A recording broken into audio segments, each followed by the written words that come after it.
Sorry about that, everyone. We're just making sure that we had a diverse setup on stage rather than men and women separated on either end. Thank you all for coming. This is a discussion on balancing the ratio in gender diversity within electronic music. Before we begin, I would just like to ask everyone to introduce themselves, who you are and what you do, starting on my left. My name is Leila Fataar. I'm head of culture and entertainment for Diageo. And I'm working on Smirnoff here. We'll tell you more in a bit. My name is Ralf Kollmann. I'm running Mobilee Records in Berlin, a label that was started 10 years ago. Anja Schneider asked me to set it up with her together.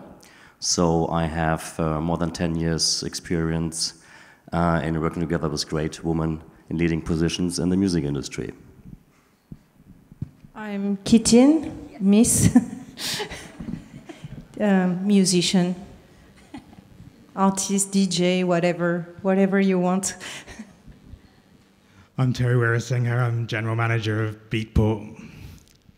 And I'm Andreea Magdalina, founder of Shesaid.so, which is a network of women in music, manager of artists as part of IAMJT, and I also consult for Skype and Microsoft on music partnerships. Thank you, everyone. I'd just like to do a little test as well on who's in the audience. If you're a man, put your hand up. And if you're a woman, put your hand up. Okay, fairly even. If you're a producer, put your hand up. Hold on a minute. If you're transgender, put your hand up. Yeah. Fair. If you're a producer, put your hand up. Thank you. DJ, label, promoter, other. Tourists. Excellent. Perfect. Now we know who's here. So listen, I just want to really take the baton straight from Black Madonna's panel yesterday and just say that the time for talking about diversity and related issues is over. We have a gender diversity problem. In fact, we have a general diversity problem in electronic music. This panel is about fixing it, not about talking about it anymore. What we want to explore today is really two key questions. What's causing the problem and how do we solve it? And Leila, if I could just turn to you first so that you can bring everyone up to date on what Smirnoff is doing. Yes, so we as a brand have always believed about inclusivity. We think it gives good times. We think that it's the way forward, and we feel like that's always been something that's important to us. We have sponsored and been part of Pride for over 16 years, so it's a long-term thing for us. And of course, vodka mixes with everything. Plug. And so we felt like within electronic music, which is where we know there's a role to play for Smirnoff, we wanted to find out what we could do to positively contribute to the culture. And I mean that, really positively contribute to the culture. So we did a survey, and we found out that only 17% of female, of headliners at electronic festivals around the world are female. 17%, and we're in 2017. It's pretty poor. So we decided that we wanted to create a bit of a change, but we wanted to do something a bit long-term. We really wanted to get under the skin of why there was this issue. So we created a commitment, which we launched on International Women's Day. For the next 3 years, we want to really focus in and work with people and understand how we can affect long-term change so that by 2020, we have doubled the amount of female headliners, but without it being token. That is the key. We don't want numbers for the sake of numbers. So we have to really understand what the issue is. We really have to understand who we need to work with, and we're talking outside of DJ culture. We're talking about the industry, we're talking about you, we're talking about media, we're talking about you know, as many people as possible to try and figure out how we can really make this change permanent and it not feel like a fly-by-night thing. So that's our vision, that's our mission. We're committed to it. We are putting multi-million pounds behind it globally, and we're looking to make sure that we make this an important subject for everyone. That's our mission. That's amazing, amazing. And Andreea, could you bring Shesaid.so to life for the audience, anyone that's missed any of the panels so far at IMS? Absolutely. So Shesaid.so, as I said, is a network of women who work in music. It was started in September 2014. At that point, I was still living in London. I'm based in LA now. And I was working for Mixcloud, which is a music streaming service, where I was the only female employee. And I actually had a pretty positive experience in spite of that, because the guys there really invested in me, in the sense that they were training me and they were being very mindful of this situation. So I was somewhere in between tech and music, both industries struggling with a gender balance across their teams. And I decided to stop complaining about it and do something about it, right? And so I was part of this other community called ADAS List, which is Women in Tech. And I noticed that the tech industry had quite a few initiatives. They were really proactively thinking about new solutions to improve these numbers across the board. And so I went back home one night, very frustrated from a meeting outside of the office.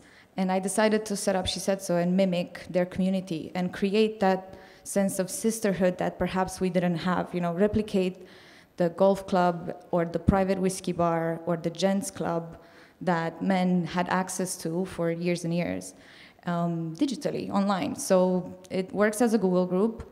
There's about 1,900 members, a lot of them executives, but we have a few artists here and there. We're kind of figuring out how to make it work for artists so that it doesn't become a self-promotional tool.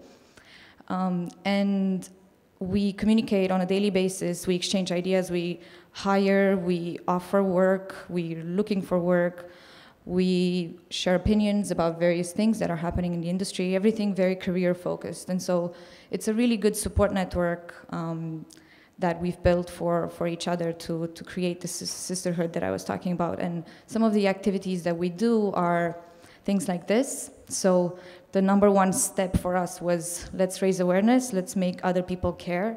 So what's the best way to do that other than talking about it from a somewhat professional perspective and on professional stages? So very grateful to be here with everyone.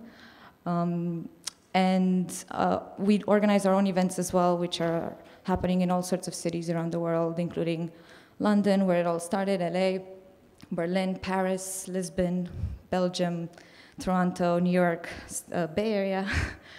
I think that's pretty much it. But the whole point is that we want to go global and we want to deal with this issue on a global level. Brilliant, thank you. Ralf, coming to you, if we looked at electronic music as an organisation, as a company that employs millions of people, at nearly every job role we would see overridingly male dominance. So therefore we're not an equal opportunities employer. Why do you think electronic music at this time is a boys' club?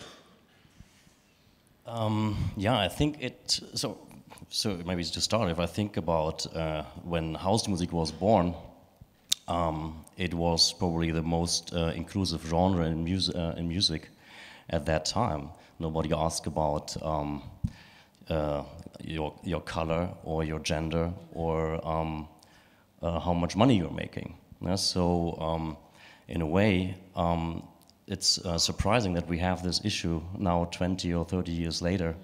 And because I think dance music is a cultural movement and we should be role models in the industry in general and really be on top of things when it comes to this stuff.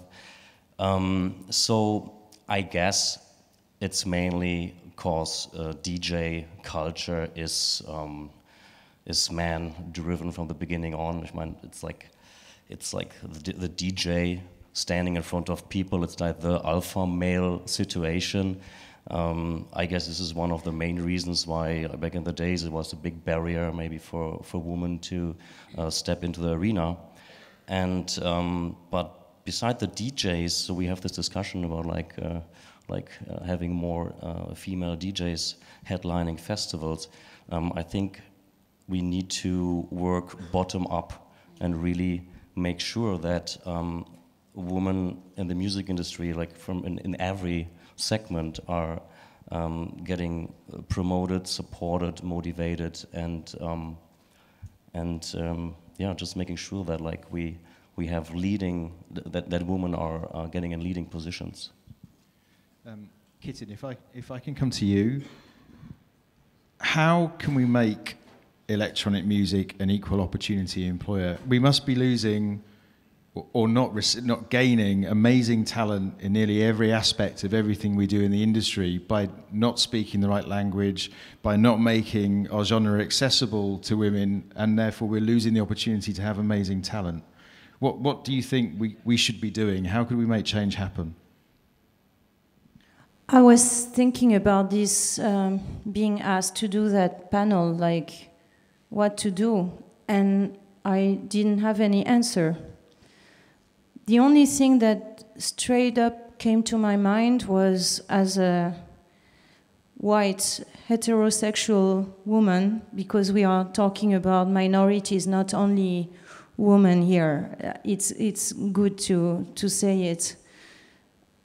I just want to say a very simple thing, and ask out there to all men who have a girlfriend or a wife to think, if they give enough space to their companion to be creative, to have time to do things for herself, to help out every day at home, raise the kids, cook, do grocery, washing laundry and stuff.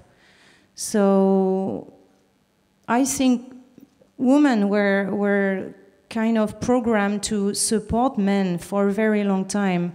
And these cliches are very, very deep in our culture. And it's still a better luck to be a man in this world.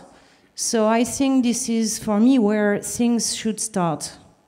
Because all of us have sometimes macho reactions. Even myself, I catch myself sometimes being like that. So it's very difficult for a woman to handle already relationships and job and family and then a career. You know, it's no question why so many female artists are single and don't have kids, because it's very, very hard today to find a man who supports you. So I think this is really, really where things have to change on a daily basis, and it's, yeah, I think this would really make a difference. I'm going to ask a question of you, Leila. It sounds like the message already is that the way to make change happen is to be equal partners. And I think there was a sentence yesterday, we have to co-sign the check if we want to make inclusion and diversity a reality. Do you think that's fair? Is that... What do you mean by co-sign the check? It was a quote in Black Madonna's panel, which is that neither one gender or the other should be responsible. It has to be done together. So my husband and I have that relationship, thankfully. You know, I'm fairly senior in my career. He supported me all the way. We share everything, the child, the housework, absolutely everything. He's a music producer himself. So I'm lucky in that way. For me, it's not about co-signing the check. It's just, if you're going to be in a relationship, be in a relationship. It's as simple as that for me. So in a way, thankfully, I have that. And actually, it makes my life so easy, you know. And I think, but I know a lot of women where it's difficult for them because they have to do everything, the job and be a full-time mom. So I get that. And it's hard for me to, I guess, because I always speak from experience. My experience has thankfully been what it is, and therefore I have the space to be able to do stuff. But yes, that is a huge help, just starting from home, isn't it? So that's it. Not only at home.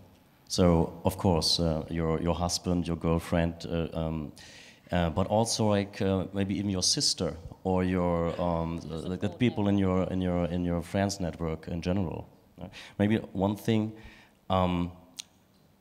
there is, so every time when I read an interview, when a woman is interviewed and she got children or she got a baby, there's always the question, so how are you managing that, the DJ career and having a baby? Yeah? I've never read an interview where a male DJ who also became father recently got that question.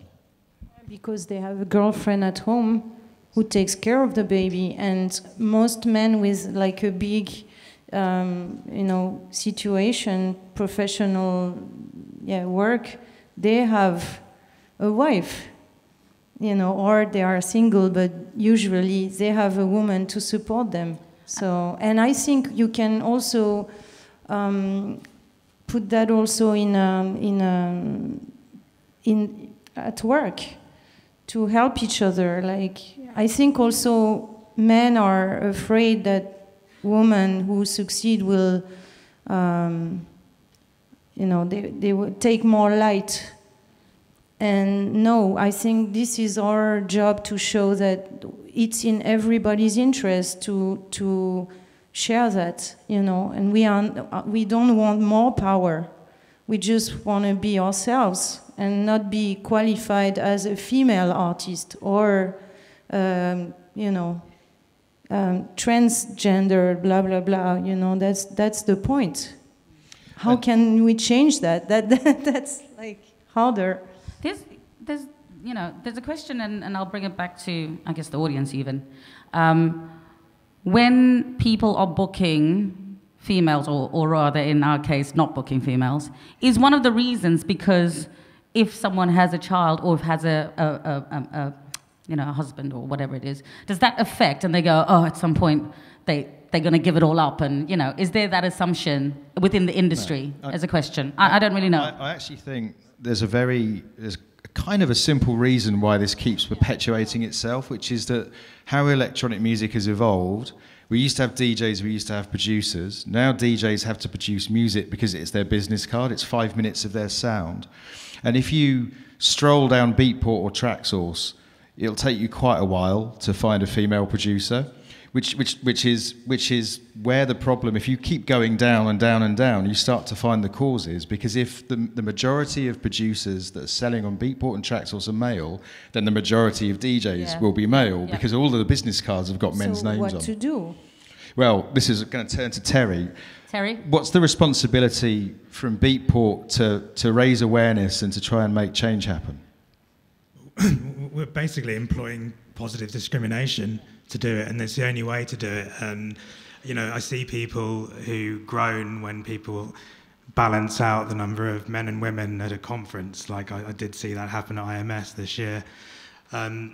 We purposely try to promote not just women's music, but anybody from minorities' music, as well as the white male stereotype that is dance music.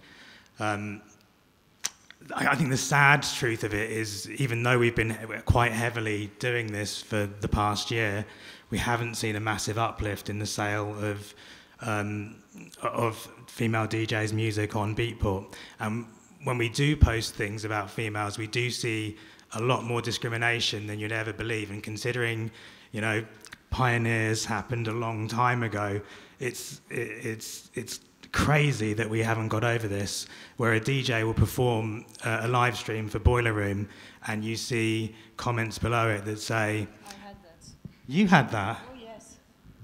Yeah, I had that because, for example, criticizing my technique because I don't touch the turntable, I pitch mix, and there were haters going like, look at this, it's a fake, and blah, blah, blah, and going really mad. But I focus on the support, and I get a lot of support, so I don't pay attention to that, but it exists. That's my way. I always focused on the good side, but yeah, it's pretty violent. I actually think there are so many more talented female DJs today than there were years ago, but the level of discrimination is exactly the same. It's really, you have to be so much better to not get that criticism, and I think that's slightly sickening today.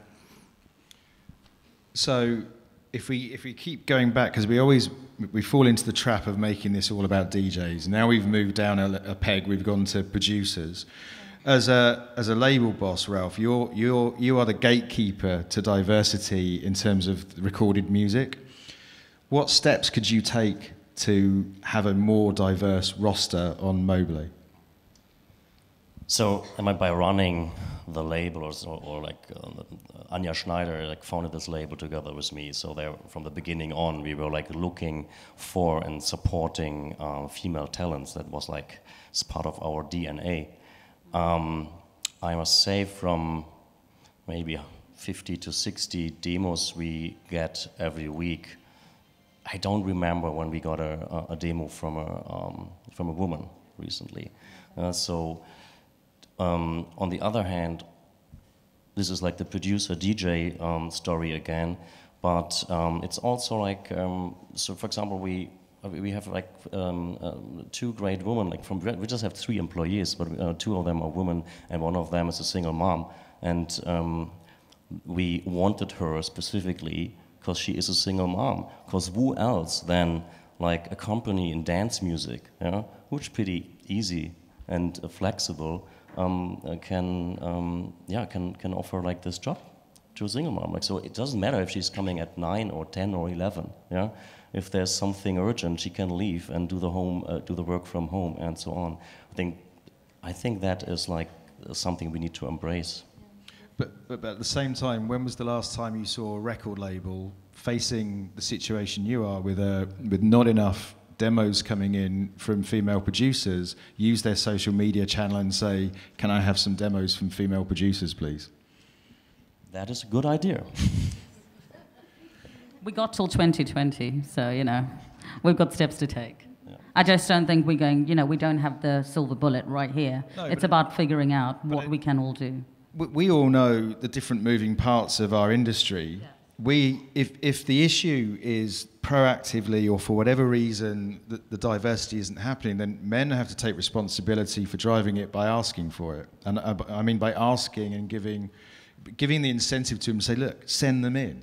Whatever the reason you have for not sending them in, forget it, drop it, send them in, because that's where the change happens. Totally agree, and the industry is really important, and this kind of platform is really important.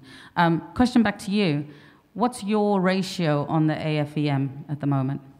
It's weak. In terms of the whole business, or in terms of the board? Just in terms of the board, because I feel like that's got a big say in the world. Yeah. What can we do even at that level to make sure that there are the right questions raised, the right issues raised? That's really important. So I'll put it back to you. Yeah, no, it's a good question. We debated it at the board meeting yesterday, and I'm going to be emailing all of the AFEM members that are in IMS this week to sit down in a room tomorrow afternoon and agree at least 3 steps to freshen up and make it more diverse. And if that means that we have to rotate some of the board off and rotate some new members in so that we have a much more representative cross-section, then that's what we'll have to do. Perfect. By the way, I'm also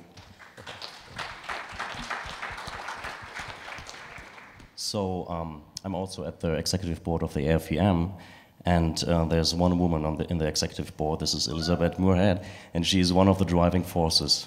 Yeah. So, Andreea, if I can, I think it's really important that we keep this line of thinking and questioning about all of the roles in the industry, and your membership is made up of people from all of the roles in the industry. How do we keep going? How do we keep going down the causes? How do we find the solutions rather than getting stuck in, and no disrespect, but we could get stuck in headline DJ for years, but I don't think that will make significant change. I think there are 2 big issues at hand here. On one hand, there's the lack of existing women across multiple layers of the industry, from talent to behind the scenes. And then on the other hand is visibility. So out of those who do exist in those areas, right, and they are the minority, what can we do to encourage, to uplift, to elevate, and help them smash the glass ceiling, which is the title of another panel we were talking on this subject with Leila, actually. And so we need to figure out different types of solutions for these different types of problems, in a way. And it is true, there are so many layers. Historically, if you look in the past, women have always served men. a very patriarchal society across the board, and across multiple geographies.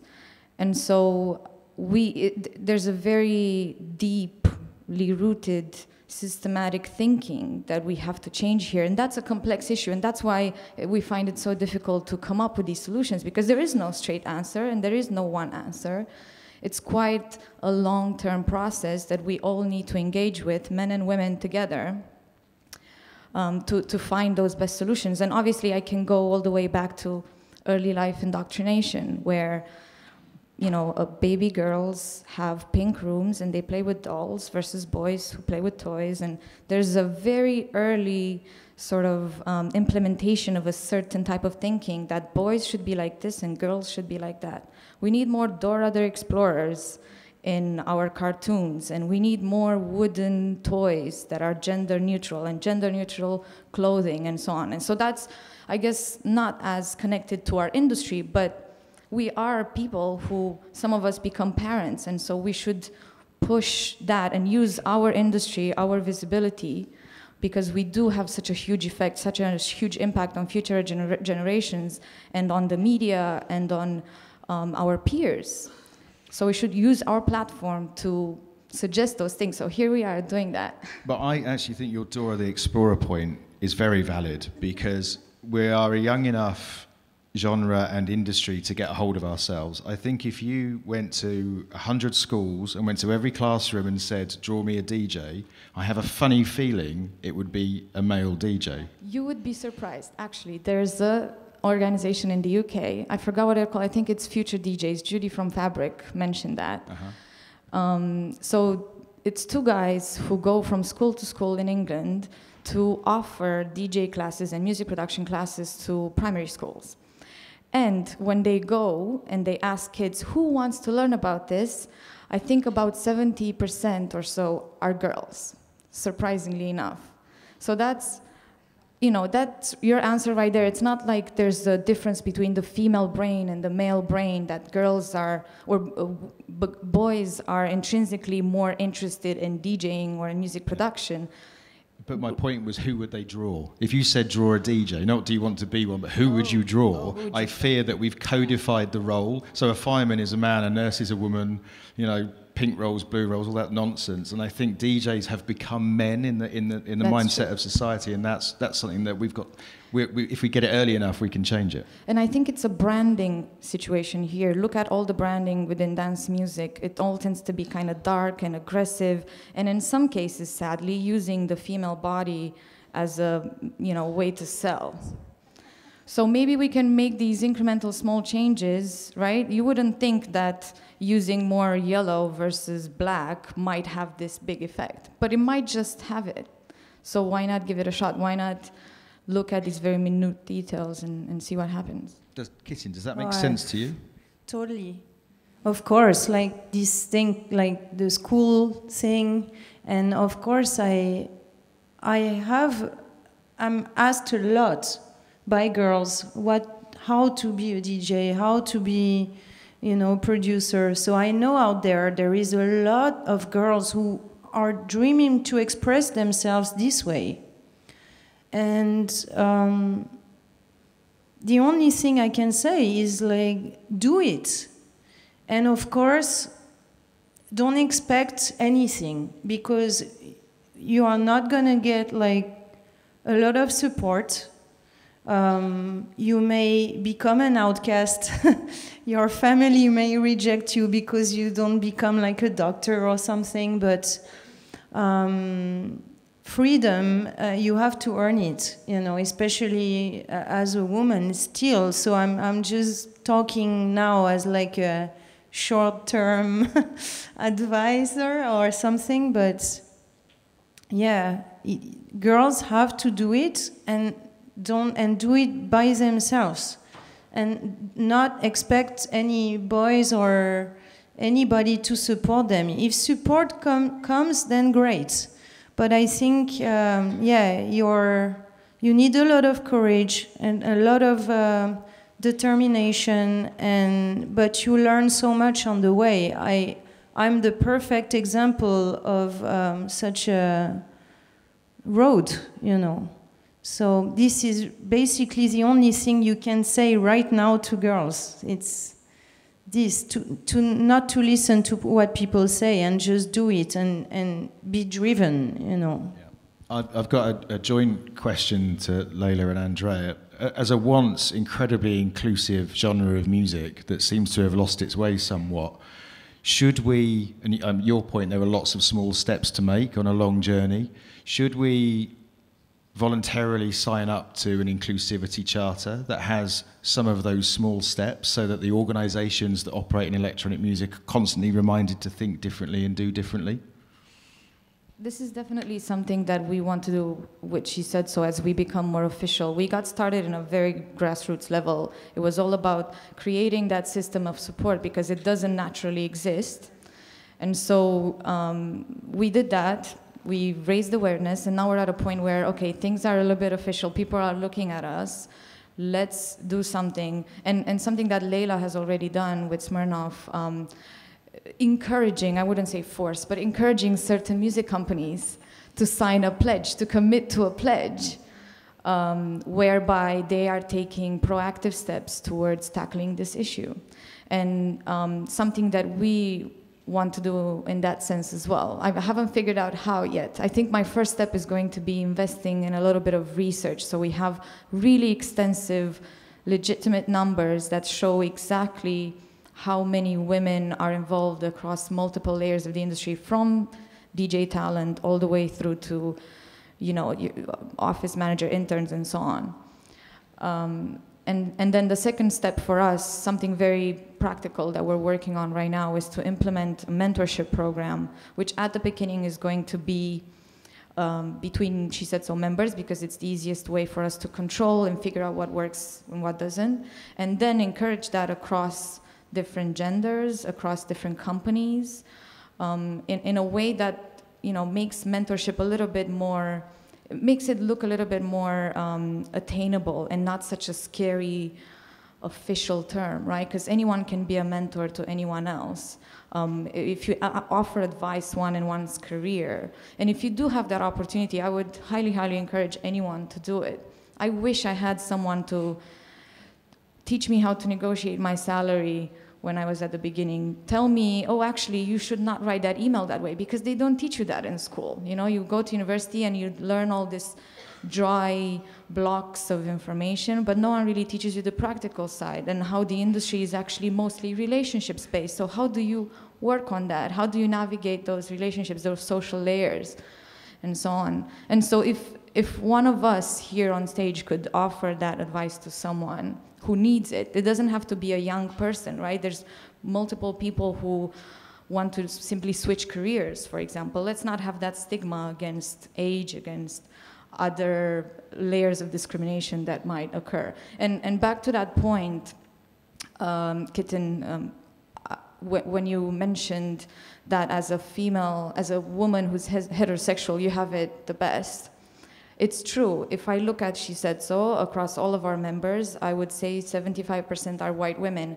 And I am happy to be completely transparent with that. And I am proactively taking steps towards changing it. And one of those steps, in my case, is whenever I receive an email, we receive a lot of emails from people who need help. And sadly, we cannot offer that help to everyone. It's just physically impossible. But if someone of color, or of someone belonging to the LGBTQ community, or someone from a country that has, you know, less of an industry, fewer resources, and so on, reaches out, I will pay more attention to that person because I know they need it the most. And so that's another step that I would encourage anyone to. Again, it goes back to positive discrimination. We have to employ that. I'm sponsoring since many, many years a little girl in Nepal who, like, her family doesn't have money for school. So it's actually the first time that I talk about this, because I do it privately. But yeah, this is things like definitely we can do. And of course I can't visit her, never met her because I'm traveling a lot. But yeah, I suppose I give her like probably a lot of hope as a little girl, you know, so yeah, we can do that. I think as well, what's key is that discussions like these aren't just discussions that happen on stage and then don't carry on. And I think also what's important is their dialogues with the audience. So, I mean, we've got 13 minutes left. I have a funny feeling there'll be passionate views, questions and opinions in the audience, at least I hope so. Otherwise this will fall flat on its face. But could we go out to the audience for questions? Because I think a lot of this is the industry asking the scene at large to respond. Yeah.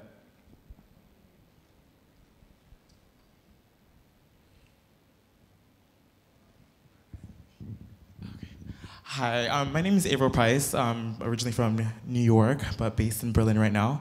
This is more or less of like a question, kind of like a statement, kind of adding to what you guys have said. Coming from a marketing perspective and coming from my frame, actually being raised by a single mom and having all my supervisors in the music industry being female and having female DJs, which I love, by the way, whoever DJs, whatever, love it.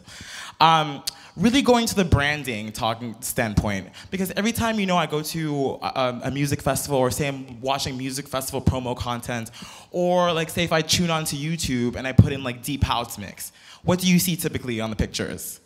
It is typically a half-naked female, or branded, or like girls dancing around the DJ, or drinking something, or just looking cute. That's all you see, practically. And if you look at it, the marketing material is really geared towards men. And females are really the object of everything. So I think where we need to start is stop making females the object of our culture. I think that's the #1 thing. And also with Andreea, what you said earlier, I think creating safe spaces for females or any people, or just in general, to come together and support each other and have these different conversations and being vocal about it. And I feel like when you start from the vision of the way things look, you know what? It'd be better for females to be like, okay, yeah, I can do that. And stop having this one vision of this is where females belong in the festival, just dancing instead of up on the stage, which is that's just complete crap. We need to have more. We need we need to show people, females, more doing things in the industry and show that it's for everyone and not just for men. Right. Nice one. But again, it's a question of education. If you raise your little girl to be a cute babe, of course, she will think like her body is like to seduce, you know. And I see it in my family with my little cousin or so, with Instagram and the sexualization of girls right now. So I'm trying to teach her like to be smarter about this and to be loved for her brain and not her body. You know, and on my rider, for example, it's written, I don't want go-go's when I mix. Because the first years I was mixing, they were like naked girls. And I'm not on stage after all these years to bear that. That's not what I want to represent. But the industry is really strong. I'm playing on Friday at Musicon, there is go-go's, and you know, I cannot say I don't want them when I dance. You know, so you know, it's very difficult to change that. But good point. I agree with you. Hello, I'm Becky. I just got given a residency for Amnesia this year for Together as an Amnesia resident. And I just yeah, it's great. It's really great. Playing drum and bass as well, which is also really great. But I just want to share 2 experiences that I've had recently in a studio. I've been producing music for the last 5 years. It's kind of getting to a level now where it's ready to go out. But 2 experiences recently that I think maybe shed some light on where there may be a problem with this this topic. And it's in the studio with me. One occasion, I wanted to do some social media filming on Instagram. And the guy that I was working in the studio with said, no, don't do that. My wife might see it. So I couldn't do it because he felt threatened because of his wife.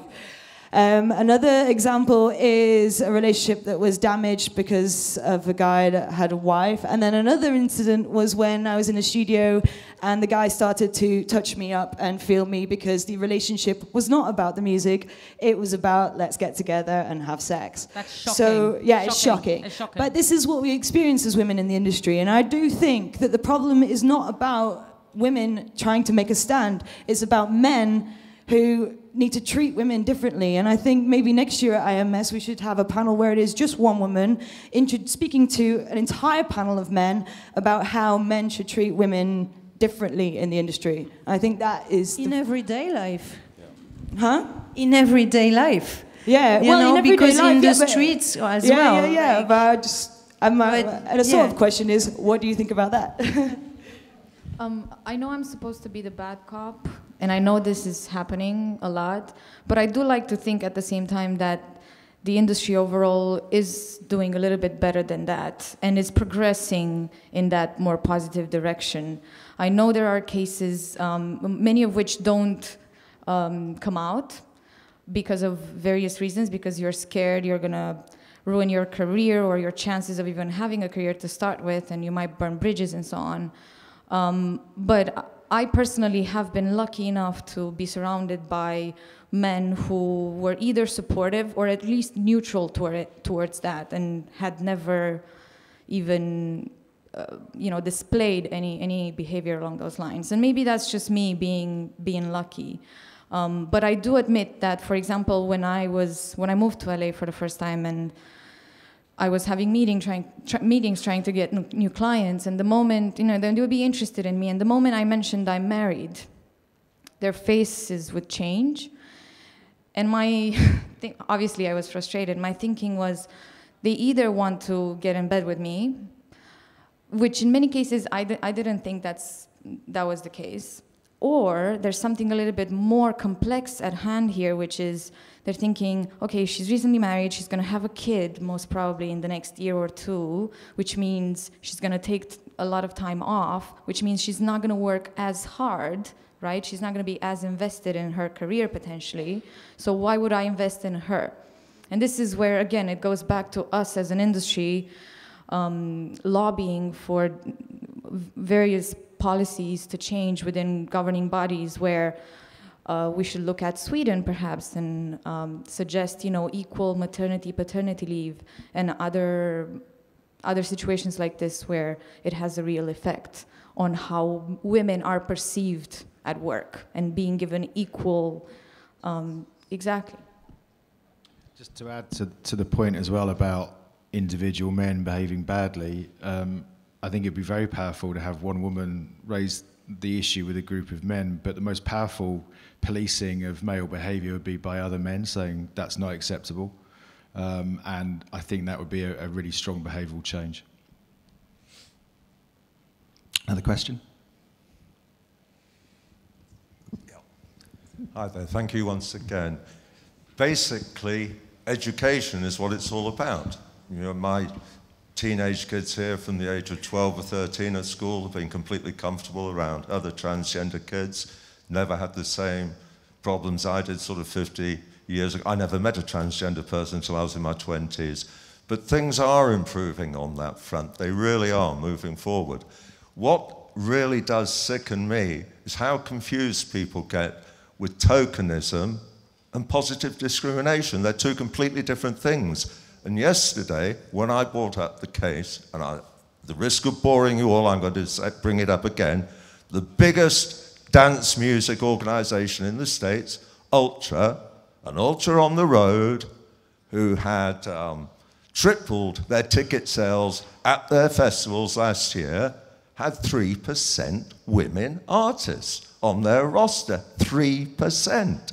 Now, Leila, I worked with Diageo 10 years ago here, helping promote Jezebels with Jay Jagger at Pasha. It was a very, very successful collaboration for both sides. You, as a sponsor, have a responsibility, as other sponsors do, to say, listen, guys, if you're only going to put 3% female artists up there, we ain't interested. We're doing that. Thank you. That's absolutely what we're doing. That is our purpose, and we will stand strong behind it. We are doing exactly that. So you will see stuff coming, but we are absolutely behind this. As I said, it's long term. We're not in for the short gain. It is our purpose. If we can't stand behind it, that I guess is I guess what we have in terms of our scale and our weight is the ability to be able to do that. So I think we need to be strong and we need to stand up. And, you know, it was a big question, you can imagine, internally. But I think everyone's ready to do that. So yes, we have had to, you know, switch things up and down. I'll just leave it at that. But one other thing, everyone in this room can contribute here, because if you take the DJ Mag Top 100 for the last year, I think there are 2 women in it. If you take the RA Top 100, there are 8 women in it. And this is something that all of you vote on. So this year, when you use your vote for those massive surveys, which actually heavily contribute to who gets booked to these events, same as our charts, when you buy a female DJ's track, that's heavily contributing to getting her booked an event. So everybody in this room, you can change this yourselves by positively discriminating on behalf of women. I think that's a really good point, because there isn't one answer. It's not about the sponsor, and it's not about this, and this. It's all of it together. That's the point. And so with our Sound Collective and our pledge, it's about finding a number of different partners, and actually anyone who's really wanting to make some change within their own way. So for Beatport, it is specific to what Beatport can offer authentically. For a sponsor, it's that. For media, it's that, etc. Everyone needs to get on the journey. It isn't one answer to everything. It's going to be this like ecosystem of labels, you know, associations, media, artists, you know, and everything. That's the point of it. It has to be long-term, or else it's just never going to work. It's just never going to work. Perfect. And we're out of time, so thank you very much for participating in the panel, and thank you very much for listening.